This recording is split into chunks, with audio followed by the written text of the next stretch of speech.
Cái điều đặc biệt mà mình muốn chia sẻ với mọi người ấy, chính là cây gậy và quả bóng của mình. Bóng thì có rất nhiều, gậy cũng rất nhiều, nhưng mà có một cái lý do rất đặc biệt mà mình muốn chia sẻ hôm nay ấy. Quả bóng này là quả bóng mình đánh, và cây gậy này là cây gậy số 8 mình đã đánh và đạt giải Eagle, tức là đánh dưới 2 gậy tiêu chuẩn. Và cái tỷ lệ để đạt được Eagle ấy, nó khoảng, đối với mình là một người đánh không tốt chẳng hạn, nó sẽ rơi vào khoảng 1 trên 15.000.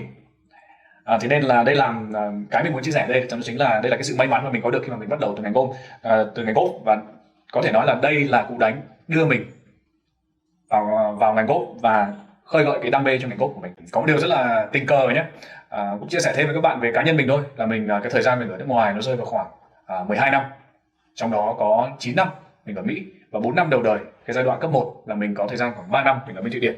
Và Thụy Điển nó thuộc châu Âu, và châu Âu có cái nền công nghiệp golf rất phát triển, và họ đưa bộ môn golf này vào là một bộ môn của phổ thông.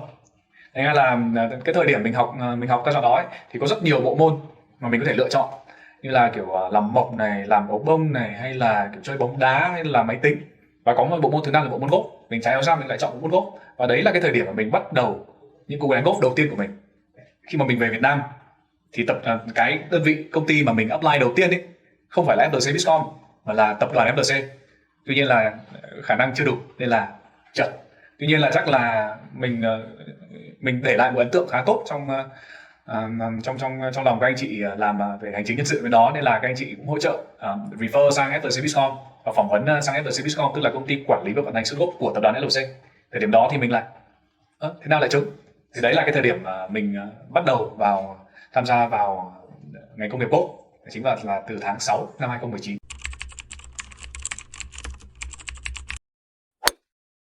Một số người nghĩ rằng golf là bộ môn dành cho để dành cho giới thượng lưu và dành cho giới doanh nhân để họ chốt deal ở trên sân golf. Nhưng mà đối với anh, như em nói, là anh đến với bộ môn golf với một cái tinh thần thể thao. Anh chỉ đơn giản nghĩ là nó là một bộ môn thể thao mà thôi. Tuy nhiên là có một cái là anh cũng bất ngờ khi mà anh tham gia vào bộ môn golf. Đó chính là nó mang lại cho anh nhiều thứ hơn, cả về công việc và cả về thể chất. Người ta hay nói khi mà em biến công việc thành một cái gì đấy em thích rồi thì mọi thứ xung quanh nó sẽ đều đi theo một cái flow rất là mượt. Bởi vì khi mà anh bắt đầu anh nghiên cứu cho sâu thêm vào golf ấy, những câu chuyện mà anh đưa ra với những cái đối tác của anh ấy nó gần gũi hơn với họ. Thì anh bây giờ sau khi mà anh có thêm được kiến thức về golf, anh có thêm tình yêu về golf, khi mà anh chia sẻ với họ anh vui. Anh không đơn giản là nghĩ về đây là điêu tiền 5 tỷ 6 tỷ 7 tỷ gì đấy, mà anh chỉ đơn giản là muốn mang cái trải nghiệm của mình, những cái dịch vụ đẳng cấp mà của FLC hay là của Vinpearl đang có, đến cho khách hàng xung quanh anh, khách hàng trong nước và khách hàng quốc tế được trải nghiệm những cái gì mà anh trải nghiệm. Nghĩa là đơn giản đối với anh ấy, khi mà anh làm việc với đối tác ấy, là anh chia sẻ trải nghiệm của anh để họ nhìn thấy, mặc dù họ không ở sân golf nhưng mà họ có thể nhìn thấy những cái gì mà anh nhìn. Đấy là một cái điều mà anh thấy là anh đạt được và anh có được khi mà anh bắt đầu có niềm đam mê với bộ môn golf. Đặc biệt là khi nói chuyện với đối tác, họ cảm nhận được anh truyền được cái năng lượng positive energy đến họ. Thế nên họ không cần ở sân golf, họ cảm nhận được là golf là gì, dịch vụ golf tại các sân mà anh từng làm nó tốt như thế nào. Đấy là một cái điều rất là mừng khi mà anh bắt đầu gia nhập vào ngành golf.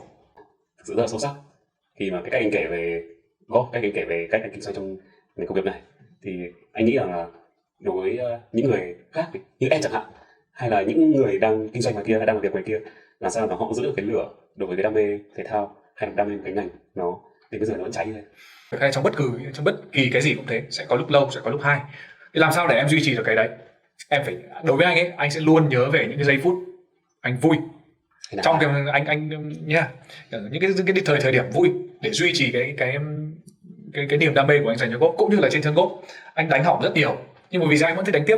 Bởi vì trong những cú đánh hỏng đấy anh vẫn có những cú đánh tốt, và vì một vài cái cú đánh tốt đấy, mặc dù anh đánh hỏng hàng chục cú nhưng mà anh vẫn tiếp tục, bởi vì anh luôn nhớ đến những cú đánh tốt. Duy trì cái lửa cho công việc vẫn sẽ luôn là cái yếu tố quan trọng nhất.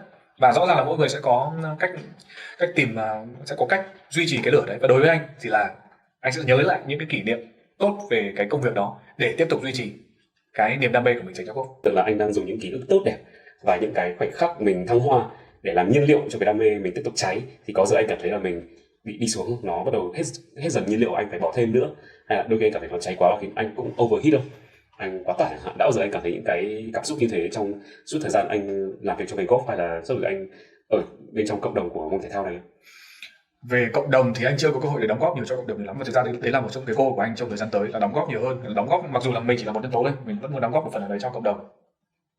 Nhưng mà còn về mặt điểm lâu của anh ấy, thì công việc nào chả có em, nhưng mà đấy như anh nói, anh vẫn phải duy trì công việc đấy, bởi vì thứ nhất cái mấu chốt của tất cả công việc là đảm bảo được nguồn thu cho gia đình mình. Đấy, anh chỉ có điều là anh có một điều may mắn hơn mọi người, đó chính là tự nhiên anh biến cái công việc đấy thành một cái niềm đam mê của anh. Thế nên là anh, mặc dù anh nhiều lúc rất là stress, nhưng mà anh khi mà anh nghĩ các cái yếu tố đấy, thôi mình bỏ qua hết, bởi vì cái khó bao giờ nó cũng sẽ chỉ là mang tính thời điểm, nên là mình cố gắng mình duy trì thì tự nhiên nó sẽ qua. Hãy nghĩ đến những giây phút tốt, hãy nghĩ đến những giây phút đẹp mà em có trong ngành nghề đấy, để em đảm bảo rằng khi mà em xuống điểm lâu, em nhìn thấy ánh sáng phía trước để em níu vào.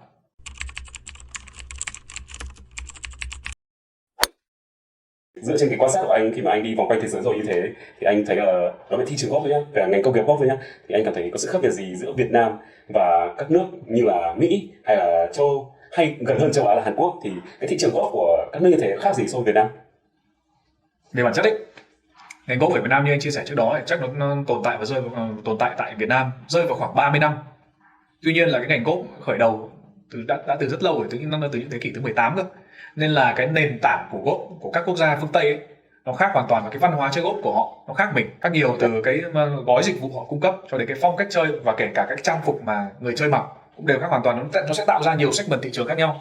Ví dụ như là thị trường Việt Nam và thị trường Hàn Quốc thì thực ra là hai là quốc gia châu Á, và gọi là các quốc gia mới bắt đầu gia nhập vào ngành golf. Mà nghe tưởng Hàn Quốc là một trong những quốc gia có số lượng golfer đông nhất thế giới, nó rơi vào khoảng 67 triệu người, nhưng mà cái thời gian họ khởi điểm nó rất là ngắn. Nhưng mà cái văn hóa, nhưng mà đối với người Hàn Quốc ấy, golf nó là một cái văn hóa, và Việt Nam cũng bây giờ đang đến tiến trình để biến cái ngành golf, bộ môn golf trở thành một cái văn hóa của ngành golf đấy. Thì nó khác biệt với nhau giữa cái một quốc gia đang hướng tới trở thành văn hóa và một quốc gia đã có văn hóa rồi, thì nó khác nhau khá nhiều. Anh lấy ví dụ Hàn Quốc thì nó có lẽ là nó hơi khó so sánh, thế nên anh cũng muốn so sánh với châu Âu chẳng hạn. Thế là từ gói dịch vụ cung cấp cho nó khác hoàn toàn mình rồi. Ở Việt Nam nào là có cả buggy này, có xe điện này, xong rồi có một bạn hỗ trợ đi cùng là bạn Caddy chẳng hạn này. Đấy là một cái điều bắt buộc tại các sân golf ở Việt Nam. Tuy nhiên ở bên châu Âu và bên châu Mỹ hay là các quốc gia đã phát triển về golf rồi ấy, có một điểm khác biệt lớn nhất ấy, đó chính là họ có thể tự đi cho mình và không cần xe điện, và cũng không cần một bạn Caddy đi cùng. Đúng, họ đi bộ, họ sẵn sàng đi bộ từ 7 đến 10 cây số để hoàn thành một vòng golf như thế. Thế nên chứng tỏ là gì? Đối với họ, bộ môn golf ấy nó cũng như là bộ môn đi bộ ở Việt Nam ấy. Họ sẵn sàng, họ chỉ cần vác bộ gậy đi lên đăng ký tại sân, vọ tự kéo gậy trên sân và đánh thôi. Đấy là cái điểm khác biệt lớn nhất. Chưa nói đến trang phục nhé. Trang phục golf của mình, người ta gọi là golf etiquette. Ở Việt Nam ăn mặc phải chỉn chu, phải giày thể thao, rồi là quần dài hay là áo có cổ. Đối với nữ là mặc váy đến gần đầu gối, hay là áo polo, áo ngắn đến tay. Tuy nhiên ở nước ngoài có một chút, em có thể mặc quần đùi ok, em có thể mặc áo không cổ ok, hay là đối với nữ em có thể mặc áo ba lỗ sát đến đây ok.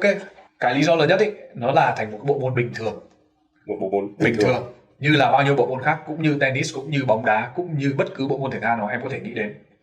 Còn golf ở Việt Nam thì nó vẫn là một cái, anh không muốn dùng từ dành cho một cái giới nào đó, nhưng mà golf ở Việt Nam bản chất là nó vẫn khá là đắt tiền.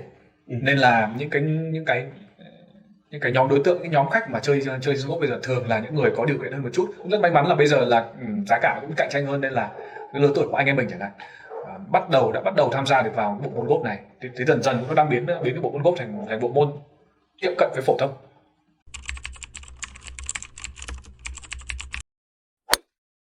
Với điều kiện hiện tại là đang như thế, thì Việt Nam thì có tiềm năng gì mà chúng ta có thể cạnh tranh được? Với mức giá cạnh tranh như thế thì chúng ta có lợi thế gì để mà phát triển trong ngành công nghiệp golf này trong tương lai? Có một cái điều mà phương Tây và kể cả anh cá nhân anh cũng luôn đánh giá một cái điểm lợi thế lớn nhất của Việt Nam đang có, đó chính là một quốc gia có một quốc gia có 28 tỉnh có bờ biển. Đa số các sân golf mà thuộc hàng top trên thế giới bây giờ anh cứ lấy một top 100 đi, thì phải hơn quá nửa là các sân golf nằm ở bờ biển, hay còn gọi là sân links. Bởi vì sao? Các sân golf ở bờ biển ấy, nó không phải cải tạo nhiều, và khi một người thiết kế sân golf ấy, họ thiết kế sẽ dựa theo địa hình thực tế của sân. Tuy nhiên nếu mà em thiết kế ở bên trong inland một chút ấy, bên trong khu vực đất liền một chút, thì là có khả năng cao là em sẽ phải thay đổi địa hình. em thay đổi địa hình theo thiết kế để đảm bảo rằng cái sân gốc nó theo đúng ý muốn của người đầu tư. Nhưng mà đối với sân links ấy, việc thay đổi là việc rất hạn chế, bởi vì cái vẻ đẹp của một sân gốc nó nằm ở sự tự nhiên mà. Thế nên là đấy là lý do vì sao các sân ở bờ biển luôn sẽ có cái thứ hạng cao hơn các sân ở trong đất liền. Nó dẫn đến cái việc là em nghĩ một quốc gia nó chỉ có một vài bờ biển thôi, và cái chiều dài bờ biển nó không dài, nhưng mà Việt Nam có 28 tỉnh có bờ biển, chiều dài hàng nghìn cây số, thì anh không nói là tất cả bờ biển sẽ được đầu tư thành sân gốc, nhưng mà cái tiềm năng và cái khả năng để có những sân gốc đẹp mang tầm cỡ quốc tế, mang tầm cỡ thế giới là cao. Việt Nam là đất nước rất đặc biệt là bởi vì sao? Con người chúng ta rất là cởi mở, chúng ta không phân biệt ai cả, ai đến đây mình cũng cười, ai đến đây mình cũng vui. Đấy là một cái điểm đặc biệt của Việt Nam, mà anh cảm nhận là Thái Lan cũng là đất nước như thế nhá, nhưng mà anh cảm nhận người Việt Nam họ thật hơn, người Việt Nam mình thật hơn khi mà nói chuyện với người phương Tây, mắt họ thực sự họ kiểu sáng lên, muốn chia sẻ những cái giá trị của một con người, một giá trị của cái người đấy cho cái người bạn phương Tây đấy.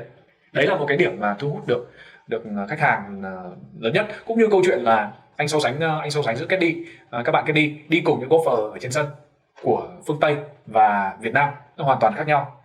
Anh cảm nhận được cái sự ấm áp, những cái sự chia sẻ của các bạn Caddy ở Việt Nam nhiều hơn những cái bạn Caddy đã làm việc lâu năm ở một sân ở nước ngoài rồi. Họ làm việc đúng nghĩa là tất nhiên là ai cũng làm việc vì tài chính thôi, nhưng mà cái dịch vụ đưa đến ấy, cái cảm xúc mà các bạn mang lại cho mình ấy, nó gần gũi hơn, chỉ là hơn là một người bạn, hơn là một người Caddy đi cùng, mà như là một người bạn Caddy đi cùng. Với tư cách là một giám đốc kinh doanh tại hai tập đoàn golf lớn nhất của Việt Nam, và hiện tại đang là giám đốc phát triển thị trường của một tập đoàn golf quốc tế đa quốc gia rồi, thì anh nghĩ là cơ sở hạ tầng của chúng ta, những cái gốc rễ của chúng ta trong dịch vụ, trong golf thì chúng ta thì có điểm mạnh gì so với quốc tế không, và tiềm năng ở đây là gì? Em cũng biết ấy, thì Việt Nam là một quốc gia trải qua nhiều cuộc chiến tranh, dẫn đến việc là Việt Nam là đất nước phát triển chậm hơn, bắt đầu chậm hơn so với các quốc gia khác, và thế nên là cái ngành golf của Việt Nam nó mới bắt đầu chớm nở ở giai đoạn 30 năm trở lại đây là vì như thế. Thế nên cái mà mình có lợi thế nó chính là cái điểm chậm đấy, cơ sở vật chất của mình mới hơn. Hiện giờ từ năm 2019, bây giờ hiện tại Việt Nam có khoảng 67 sân golf, so với nhiều quốc gia là ít, như Hàn Quốc chẳng hạn, cái số lượng sân golf của nó phải rơi vào khoảng hơn 500 sân golf, hay là Nhật Bản nó rơi khoảng 2.200 sân golf chẳng hạn, là một con số rất nhỏ so với các thị trường lớn như thế. Nhưng mà họ đã tồn tại một thời gian khá dài rồi, nhưng mà sân golf Việt Nam nó mới bắt đầu phát triển, thế nên là cơ sở vật chất luôn luôn mới hơn các quốc gia khác, cũng như là dịch vụ bên mình là nó xuất phát từ cái, thực sự là xuất phát từ cái tâm. Thế nên là khách hàng, đối với những nhóm khách hàng khó tính như là người Hàn Quốc chẳng hạn, họ là người rất chỉn chu, có yêu cầu dịch vụ rất cao, nhưng mà họ đều happy khi mà đến sử dụng dịch vụ golf tại các sân golf của Việt Nam. Anh rất ít nghe thấy lời phàn nàn của một người Hàn Quốc về dịch vụ sân golf của Việt Nam, mà trong khi họ là người rất là kỹ, để thể hiện đấy là trong một cái sản phẩm dịch vụ thì chất lượng dịch vụ, chất lượng nhân sự luôn là cái key. Và đối với anh cũng thế, đồng nghiệp của anh cũng thế. 80-90% sự thành công của một doanh nghiệp không nằm ở tài chính, nó nằm ở con người.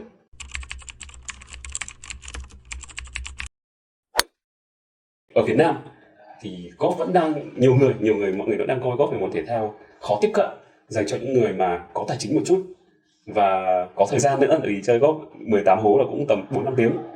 Thì anh nghĩ rằng là cái điều này, cái ý kiến này nó có thể thay đổi được trong tương lai. Có một cái số liệu anh có thể đưa ra cho em là Việt Nam là nằm trong top các quốc gia có tốc độ tăng trưởng về golf lớn nhất thế giới. Nó lên đến 30-35% trong một năm, so với các quốc gia bình thường là nó rất là cao. Nó thể hiện một điều là xã hội chúng ta đang ngày càng phát triển. Anh không nói là mọi người giàu thêm, nhưng mà anh nói là mọi người càng ngày càng phát triển thêm, và họ dần dần họ nhận thức ra rằng golf ai cũng có thể tiếp cận được. Đôi lúc mọi người nghĩ là golf ở đây một cái giá sản phẩm đó là 2 triệu, anh lấy ví dụ thế, nhưng mà một tháng em đánh 2 triệu thì cũng bằng 4 lần em đi uống bia. Em đúng không? Em suy nghĩ, em tư duy từ một góc độ logic khác. 500.000 một bữa ăn, em bỏ 4 bữa ăn đấy đi, mình là có thể đã chơi golf một vòng rồi. Thế dần dần là cái giá trị của sản phẩm sẽ dần đi xuống khi mà cái số lượng sân golf nó ngày càng đi lên. Bởi vì cái số liệu anh đọc được ấy, là Việt Nam cũng kỳ vọng là đến năm 2025 là ít nhất phải có đến 100 đến 120 sân golf. Thì tại thời điểm đó thì cái giá trị sản phẩm nó sẽ ok hơn bây giờ, trong khi là xã hội vẫn phát triển, tiền lương của mọi người nhận được nhiều hơn, thì tương đương việc là khả năng tiếp cận của một người Việt Nam đến bộ môn golf nó sẽ dễ dàng hơn là bây giờ. Còn bản chất tốc độ phát triển golf tại Việt Nam nó đã cao rồi, vì sao golf Việt Nam vẫn phát triển trong khi là nền kinh tế đang đi xuống? Thực ra đối với cá nhân anh thôi, là anh nghĩ đây là cái giai đoạn nén của Việt Nam. Khi mà em cần cung cấp một cái dịch vụ khi mà người ta chưa cần đến, chứ không chờ cho đến khi mà các dịch vụ, các quốc gia khác họ đã phát triển cái ngành này rồi mà mình chỉ là người đi sau, thì lúc đấy là mình chỉ gần như là mình chỉ hớt váng lại những cái gì còn lại của các quốc gia đã khai thác rồi. Ừ. Thế nên là đây là cái giai đoạn đối với anh nghĩ là giai đoạn vàng, mà đây là lý do vì sao mà rất nhiều cái đơn trong năm 2024 này, theo anh được biết thì ít ra phải có đến 13 năm 6 sân mới sẽ được mở ra tại Việt Nam. Bởi vì là các nhà đầu tư bây giờ ấy, theo anh thấy là họ đã nhận thấy rằng mình cần phải chuẩn bị cho một cái luồng khách mới khi mà tình hình kinh tế nó quay trở lại bình thường. Đấy, cũng như là việc em chơi chứng khoán ấy, nếu em vào một lúc nó đã cao rồi thì khả năng fail của em rất là cao, nhưng mà nếu mà em bắt đáy được thì rõ ràng là cái tiềm năng, khả năng em thu được lợi nhuận nó sẽ cao hơn. Nó cũng tương tự như ngành gỗ, nó phải có điểm nén để còn được bật lên. Và anh nghĩ là trong 10 năm tới cái thị trường về việc làm ở sân gốc và đầu tư của sân gốc nữa, nó sẽ còn rất nhiều room để mọi người có thể join được vào ngành công nghiệp này. Bởi vì cái số lượng golfer ở Việt Nam ấy, nó chỉ bây giờ chỉ rơi vào khoảng 120.000 người thôi. Nó mất tính theo số liệu, theo anh hiểu thì nó rơi vào 0,1% toàn dân số. So với Hàn Quốc chẳng hạn, nó chiếm đến 10%, nó 6,6 triệu golfer trên khoảng 60 triệu dân Hàn Quốc. Nó chiếm khoảng 10% tổng số dân số. Tất nhiên là anh không nghĩ là cái số lượng golfer tại Việt Nam nó sẽ tăng trưởng đến một mức kinh khủng như thế trong vòng 10 năm tới đâu, bởi vì bản chất Hàn Quốc nó cần một cái quá trình rất là dài. Nhưng mà để đạt đến 1% dân số thì là anh không nghĩ là cái điều đấy là khó, và hoàn toàn có thể đạt được trong vòng 10 năm tới. Tương đương việc là khoảng hơn 1 triệu golfer. Cái tốc độ tăng trưởng thái của doanh nghiệp trong đấy với sự tham gia của những nhà kinh doanh mới, những doanh chủ mới, những tập đoàn mới làm về các ngành dịch vụ hay là bất động sản, khi mà họ nhảy vào thì chuyện sẽ xảy ra với toàn thể ngành công nghiệp của golf so với thời điểm hiện tại là bây giờ năm 2024. Rõ ràng là có hai mặt. Mặt thứ nhất, giá thấp hơn thì khách hàng sẽ là người được lợi đầu tiên, sẽ được trải nghiệm một cái dịch vụ với cái giá cả phù hợp hơn tại thời điểm. Và ngược lại, số lượng sân golf tăng lên tương đương với việc là số nhân sự mà yêu cầu để phục vụ cho cái ngành dịch vụ golf nó tăng lên rất nhiều. Khách hàng có thể tăng lên 10 thì số lượng người làm trong ngành golf cũng tăng tương ứng. Thế nên là về mặt khách hàng vừa được lợi, mà về mặt xã hội thì lại có thêm nhiều công ăn việc làm hơn cho người dân bản xứ, những người mà sống ở khu vực gần sân golf.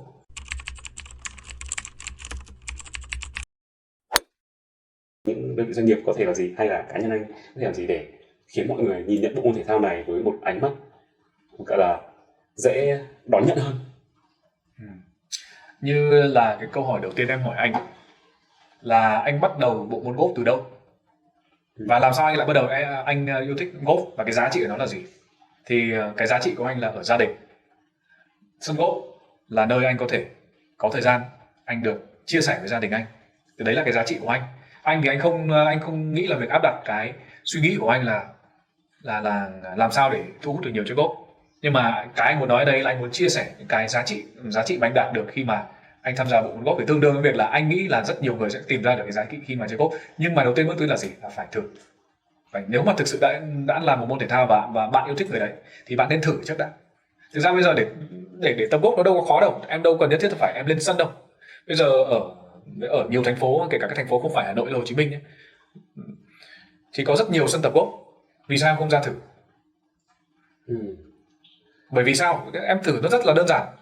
Vì cái giá thành em bỏ ra để đánh 100 quả bóng chẳng hạn, nó rơi vào khoảng 100 đến 200 nghìn, chứ nó không phải là 1 triệu hay 2 triệu. Thế anh nghĩ là đấy, em cứ thử đi, em cứ phải thử trước khi đưa ra cái quyết định là mình có nên chơi hay không. Bởi vì thực ra mình nói thật, thể thao là một cái gì đấy mà nó phải là niềm yêu thích cơ.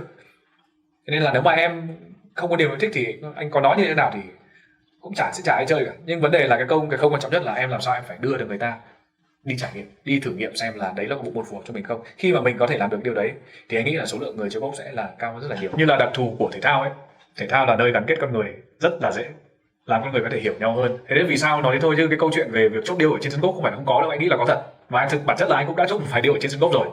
Thì anh thấy là qua môn thể thao ấy, nó mang con người lại gần nhau hơn, bởi vì nó cho em không gian và thời gian để nói chuyện, không như là môn bóng đá chẳng hạn, hoạt động rất mạnh, em làm gì có thời gian em đứng nói chuyện với thủ. Hey bro, anh em mình chốt deal đi. Anh không nghĩ là môn thể thao này sẽ cho em được cái không gian và thời gian để làm như thế. Nhưng mà golf nó cung cấp cho em được không gian và thời gian để em có cơ hội để nói chuyện với những người xung quanh mình. Ngoài ra ấy, cái đặc thù của môn golf ấy là nó không yêu cầu thể lực nhiều, Một cái điểm khá khác biệt so với các môn thể thao khác như kiểu anh tập gym, là anh phải dùng rất nhiều sức để anh có thể đẩy một cái tạ. Nhưng mà tuy nhiên golf nó yêu cầu sự flexibility, nó yêu cầu sự uyển chuyển của cơ thể, và nó sử dụng rất nhiều nhóm cơ nhỏ trên cơ thể, từ hông, vai, chân, tất cả các bộ phận đó để đưa ra một cú swing. Thế nên là để rèn luyện cho bạn đánh được một cú golf hoàn hảo, nó mất rất nhiều thời gian. Không phải lúc nào em lên sân đấy cũng đánh một quả tốt như thế đâu. 18 hố gôn là 18 kiểu đánh khác nhau. Cái số gậy em đánh trên sân đấy là 18 kiểu đánh khác nhau hoàn toàn, nó không giống như là một. Thế nên là sẽ có những cú đánh tốt, nhưng mà đa số là sẽ là những cú đánh hỏng. Nhưng mà làm sao em có thể duy trì được cái tình yêu golf đấy mặc dù đánh hỏng? Em phải liên tục luyện tập. Thế nên là cái mà golf anh nghĩ mang lại cho một người chơi ấy, về mặt tinh thần ấy, đó chính là sự tập trung cũng như là sự kiên trì. Vì golf không dễ, nó không chỉ đơn giản là dùng sức, mà em phải thực sự sử dụng những cái kỹ năng từ những nhóm cơ nhỏ để đưa ra một cú swing. Thế đấy là một cái thứ hai mà mang lại cho em rất là nhiều, và thực ra nó áp dụng cho công việc anh cũng tương đối. Bởi vì sao? Anh là một người nóng tính, anh là một người rất aggressive trong công việc, nhưng mà aggressive đôi lúc không mang lại kết quả. Thì từ khi chơi golf ấy, anh cảm giác là mình điềm tĩnh hơn, mình nghĩ nhiều hơn trước khi mình nói. Đấy là điều anh cảm giác, anh thấy cái sự khác biệt ở bản thân mình khi anh bắt đầu thực sự chơi golf. Và khi mà em điềm tĩnh nói chuyện với một ai đó, chốt một cái gì đấy, nó sẽ ra được rất nhiều thứ hơn, và bản chất cái người mà nói chuyện với mình, họ sẽ sẵn sàng chia sẻ nhiều hơn là một người đang gào vào em. Đó, cái là đâu đó là cái hiệu quả công việc nó được nâng cao hơn khi mà anh bắt đầu chơi golf.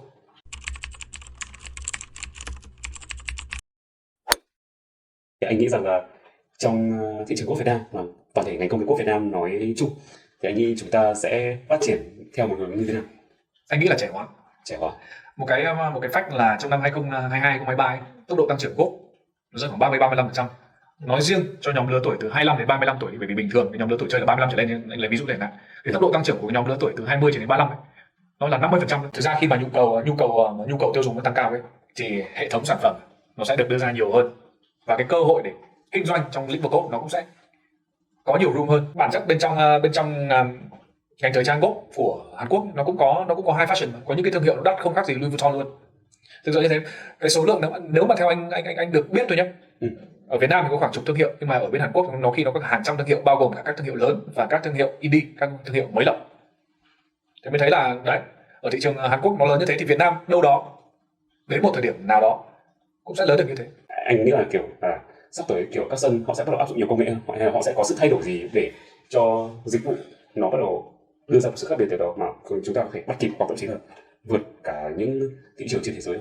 Thực ra là anh cũng phải chia sẻ thêm về một cái slogan mà anh luôn có trong đầu. Thực ra nó chẳng phải slogan, nó chỉ một chữ thôi, one touch. One touch ở đây là gì? Một chạm là vì sao? Bởi vì khi mà em rút ngắn được thời gian tương tác giữa người và khách hàng, giữa người bán và khách hàng ấy, tương đương việc cái rủi ro cái rủi ro xảy ra các cái câu nói sai, hay là rủi ro về sai lầm ấy, nó sẽ giảm rất nhiều nếu mà em có công nghệ đưa vào trong đó. Thế nên là trong cái ngành kinh doanh golf ấy, đấy là một cái điều ngành gọi là hospitality nói chung đi, chứ không phải là mỗi golf, là hiện giờ vẫn sử dụng con người khá nhiều để thực hiện một cái đơn giản như các booking, confirm booking, ngồi đặt booking, nó rất là lòng vòng. Nhưng mà với công nghệ khi mà được hiện thực hóa và đưa vào hệ thống ấy, cái thời gian tương tác giữa khách hàng nó sẽ rất là ngắn. Ví dụ một thời gian để em thực hiện booking nó rơi khoảng 10 phút, có khi còn dài hơn. Nhưng mà khi mà em sử dụng đưa công nghệ vào, có khi nó chỉ tốn 3 phút. Em booking trên sân nó hiển thị là còn phòng trống hay là còn giờ trống hay không. Em book cái, em thanh tiền, còn em thanh toán cái là xong, nó chỉ tốn 5 phút. Cái anh đến là tự động hóa quy trình kinh doanh của khách hàng đó. Thế nên là khi mà em tăng tốc xử lý một cái booking như thế, tương đương với việc cái cơ hội kinh doanh, cơ hội để em có thời gian làm việc với các em đã có thêm 5 phút. Bình thường 10 phút đúng không? Bây giờ em có thêm 5 phút để em làm việc với các khách hàng khác, thì em sẽ tối ưu. Đối với anh thấy là sử dụng công nghệ sẽ tối ưu hơn được cái thời gian em làm việc với khách hàng, tương đương việc là sẽ phần nào đó đóng góp vào việc tăng doanh thu bằng việc tối ưu thời gian, cả về mặt kinh doanh nhé, và cả về mặt vận hành. Cái công nghệ chính là cái công cụ cho nhà đầu tư, cho nhà kinh doanh đưa sản phẩm đến khách hàng và tối ưu cái thời gian tương tác. Việc đẩy nhanh thời gian thế hơn áp dụng công nghệ để mà giúp dịch vụ nó trôi chảy hơn, thì em nghĩ đúng, nó cũng sẽ là xu hướng mà không chỉ có ngành golf mà ngành dịch vụ nó cũng đều sẽ chạy theo xu hướng này. Có một điểm về công nghệ anh khá bất ngờ khi mà anh sử dụng các dịch vụ F&B tại các sân golf bây giờ ấy, so sánh lại tại cái thời điểm mà anh làm ở Mỹ, 6 năm làm ở Mỹ, và cái giai đoạn 2012, 2011, 2012 đến 2015, 16 gì đấy. khi mà anh thực hiện một order là anh đã sử dụng máy tính bảng để anh order rồi. Khi mà anh về Việt Nam ấy, anh cũng thực ra nói thật là mình cũng kỳ vọng là nó cũng có nhiều công nghệ, bởi vì là quốc gia phát triển sau mà, thì thường sẽ absorb những cái công nghệ của các nước đã phát triển rồi. Khi mà đến các sân golf ấy, một số sân golf có thể là do anh chưa đi đủ để anh có một cái đánh giá công bằng, nhưng mà có một số sân golf mà anh đi, khi mà viết order ấy, họ vẫn sử dụng giấy để viết ra order, và còn một số sân lại còn phải cầm cái giấy order đấy đưa vào tận bếp. Thì em thấy là hiện giờ là cái tầm công nghệ nó chưa được đưa đến các dịch vụ nó mà được gọi là đẳng cấp như ở Việt Nam bây giờ. Còn về mặt vận hành, thực ra ấy, khi mà chưa đưa công nghệ vào ấy, cái thời gian thực hiện order của anh, như anh vừa nói đấy, em nào là phải viết ra giấy này, xong em nhập vào máy POS này, có những sân golf là phải vừa nhập vào máy POS này, vừa cầm bill vào trong bếp để bếp thực hiện order đấy. Cái thời gian để dẫn đến nó gọi là cái phòng cái procedure của một cái order sản phẩm nó rất là dài, trong khi em thao tác em bỏ qua tất cả mọi khâu, em nhập cái là nó bay vào bếp luôn và nó cũng nhập luôn lên trên hệ thống. Cá nhân em cảm thấy thực sự rất là nhiều tiềm năng trong ngành này, thời trang, công nghệ, tất cả mọi thứ. Thì anh có kinh nghiệm nào cho những người mà muốn nhảy vào đây, những người muốn khởi nghiệp hoặc những doanh chủ đang muốn tham gia vào ngành golf, thì anh có kinh nghiệm gì mà có thể chia sẻ không? Như là anh nói trong cái cuộc trò chuyện của anh em mình ấy, ngành golf và nền kinh tế Việt Nam nói chung ấy, đang ở giai đoạn nén trước khi được bung. Và cái thời gian nén đấy nó không dài đâu. Thường nó chỉ nén đến 1 đến 1 năm rưỡi, cùng lắm là 2 năm trước khi nó bung. Thì đấy nó chính là cái cơ hội dành cho tất cả mọi người, từ những người làm chủ doanh nghiệp hay là những người kinh doanh về các cái hạng mục mà đang quan tâm đến golf, cần tranh thủ những giai đoạn nén để khi nó bùng nổ mình không phải là người đi sau mà mình là người đi đầu. Khi mình là người đi đầu thì hiệu ứng bán sản phẩm và hiệu ứng của các sản phẩm mình tung ra thị trường ấy, nó sẽ cao hơn rất nhiều so với hiệu ứng của một sản phẩm chạy theo. Thế nên là nó vẫn quay về câu chuyện là kinh doanh mà em, kinh doanh là rủi ro. Mình không thể lường trước được rủi ro của cái sản phẩm này như thế nào, nhưng mà mình không thử thì mình cũng không có cơ hội để biết cái rủi ro là như thế nào. Trong khi là vẫn đang ở trong cái giai đoạn nén, vì sao không thử? Anh nghĩ quan trọng nhất là trong công việc nào cũng thế thôi, phải chuẩn bị cái sự máu lửa của mình. Tài chính chỉ là một phần nhỏ thôi, nhưng mà em không có quyết tâm, không có cái độ máu lửa trong làm cái gì đấy thì anh khẳng định là sẽ rất khó là thành công. Thế nên là lời khuyên và lời chia sẻ, đúng hơn là lời chia sẻ của anh cũng như là tình yêu dành cho golf, hãy đầu tư thêm thời gian để tạo ra cái tình yêu trước khi em làm kinh doanh với cái gì. Bởi vì em kinh doanh trên cái tình yêu của mình ấy, thì lúc đó thì em cũng không xem nó là một cái gì để em bán nữa, mà nó sẽ trở thành một cái gì để em chia sẻ cái passion của mình với mọi người. Khi em chia sẻ passion đấy thì anh cảm nhận, anh biết rằng, anh tin rằng những người em bán sản phẩm cho, người ta sẽ hiểu đây là em không phải bán sản phẩm vì tiền là một, đúng không? Nhưng mà cái quan trọng nhất là em chia sẻ những cái gì mà em thích với mọi người. Mình thêm một cái gia vị và đam mê vào trong cái công việc kinh doanh, nhất là vào ngành mới này, thì nó cũng thay đổi lớn đấy. Em quen nhiều anh em gọi là làm mặc dù không nhiều kiến thức, một ngành hoàn toàn mới, có người làm nghệ thuật, có người làm liên quan đến kỹ thuật, nhưng mà khi mà họ vào với đam mê thì tỷ lệ thành công cao hơn thật. Em không nói là tất cả đều thành công, nhưng mà cao hơn thật. Anh cũng nghĩ thế. Bởi vì sao? Bởi vì trong kinh doanh ấy, đối với anh ấy, cái quan trọng là tạo dựng được niềm tin với đối tác, và cái cơ sở để tạo dựng được cái niềm tin đấy nó chính là cái passion của mình dành cho cái sản phẩm đó. Từ những passion đấy thì mới có thể tạo nên được một niềm tin cho cái người đối diện của mình. Bởi vì anh cũng rất muốn chia sẻ cái tính của anh với tất cả mọi người, và anh cũng mong rằng qua cái buổi nói chuyện hôm nay anh cũng mang được cái positive energy của anh để chia sẻ với tất cả những người xung quanh. Bởi vì thực ra ấy, để có cơ hội chia sẻ về cái ngành nghề của mình ấy, một cái ngành nghề mà đa số người ta có nhiều góc độ nhìn khác nhau và nó không phải là ai cũng quan tâm. Đây là cơ hội đối với anh, là nó rất là lớn và rất vui khi mà có cơ hội được ngồi đây và ngồi chia sẻ với em. Cũng rất cảm ơn em đã lắng nghe câu chuyện của anh. Rất cảm ơn anh Hải vì buổi ngày hôm nay, chương trình Fairway Talk số đầu tiên. Mình nghĩ đến đây là mình cũng nhận được rất là nhiều giá trị. Mặc dù là số đầu tiên nhưng mà con người này, những người đầu tiên xây dựng chương trình này, mình nghĩ đây là một số cũng rất là đặc biệt. Và mình mong muốn Fairway Talk từ tập này và những tập tiếp theo đều có thể mang đến nhiều hơn những câu chuyện từ sân golf, những câu chuyện từ Fairway lên đến cho tất cả những người đang xem chương trình của chúng ta. Thực sự cảm ơn mọi người đã xem. Cảm ơn khách mời ngày hôm nay, anh Đỗ Hoàng Hải, và xin hẹn gặp lại mọi người vào những tập tiếp theo của Fairway Talks. Cảm ơn và hẹn gặp lại.